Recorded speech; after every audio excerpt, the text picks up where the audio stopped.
There is this old story. A boy was once found on a beach, busy running around, throwing the stranded starfish back into the ocean. There were thousands of them, and there is no way he could have made a difference to all of them. A man walking past asked the boy, "Why are you doing this? Because you're never going to be able to save all the starfish." The boy simply ignored the man. He went back and threw another starfish back into the ocean. And he told the man, "I made a difference to that one." This story was narrated by Joel Barker in his famous book on paradigms. So what really are paradigms? Paradigms are simply the beliefs that are quietly running our lives. So we have a lot of paradigms about our own strengths and limitations, what we can do, what we cannot do. We have paradigms about money, we have paradigms about health, fitness, you name it. They are formed at an early age. We are conditioned as children by our parents, by our teachers, the environment that we are grown in, and so on. And gradually these paradigms start to shape who we become.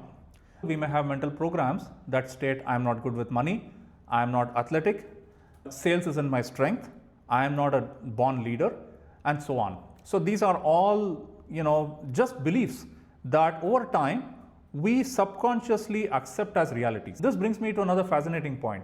Dr. Maxwell Maltz, who was a cosmetic surgeon, and this goes back many years ago, he started observing a strange pattern among the patients that he was operating on. So he would perform these cosmetic surgeries on patients, and they would have physical disfigurations they were born with, or they met with an accident, and he would, through cosmetic surgery, correct those disfigurations.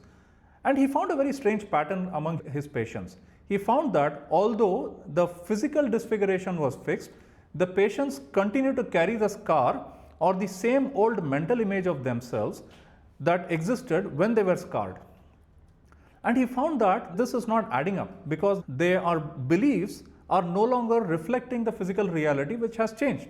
So he calls this as the mental thermostat. Just like a thermostat regulates the temperature of the air conditioning, similarly the mental thermostat, which is nothing but a paradigms, regulates what we can do and what we cannot do in our lives. So for example, somebody may subconsciously believe that my earning power is $50,000 a year or $100,000 a year, and if you see the pattern in their lives, you will always find they either make as much as they believe their worth is, and if in a month or a quarter they make less than that, they will end up compensating for it, but they will always come back to the equilibrium state of what they believe is their earning capability. So it's not because that they slack off on their efforts, and it is not because they get lazy. It is simply because the paradigms pull them back to their default state of belief. Coming back to the question, why sometimes we feel that we are not able to realize our goals? It is not because of lack of effort or lack of discipline.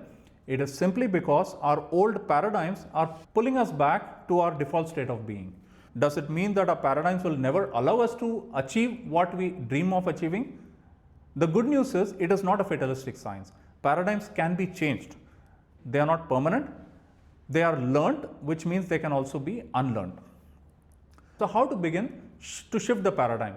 A simple starting point is to take an area of your life which you feel is not working to the extent of what you believe is optimal. It could be related to money, it could be related to health, whatever is it that you care deeply about, and you can very clearly tell that the outcome is not commensurate to what you aspire to achieve.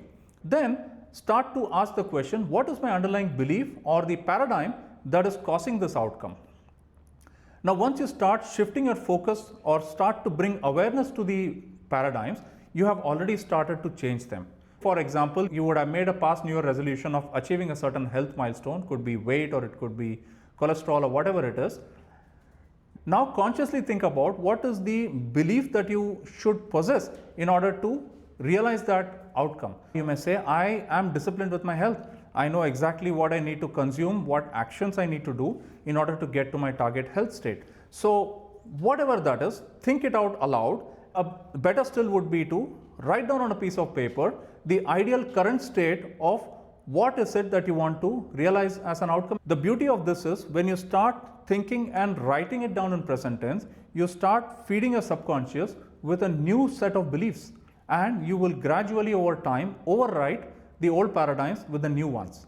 So as you step into this new year, don't just ask the question, what goals do I need to achieve? Start by asking the question, what are the paradigms that I need to change in order to get to my goals. So moment you start to work on those paradigms, you will see a tectonic shift in the outcomes that you are able to achieve in life. So here's the call to action. Start by asking the question, what are the goals that I have pursued in the past that did not work out? And then segue to, what are the underlying beliefs that I need to work on in order for me to change my outcomes? Try this out and you will be amazed at the kind of progress that you can achieve in attaining your goals. I hope you found this interesting, and I hope this new year you will realize an amazing set of goals, and I wish you a wonderful and prosperous new year ahead. All the best.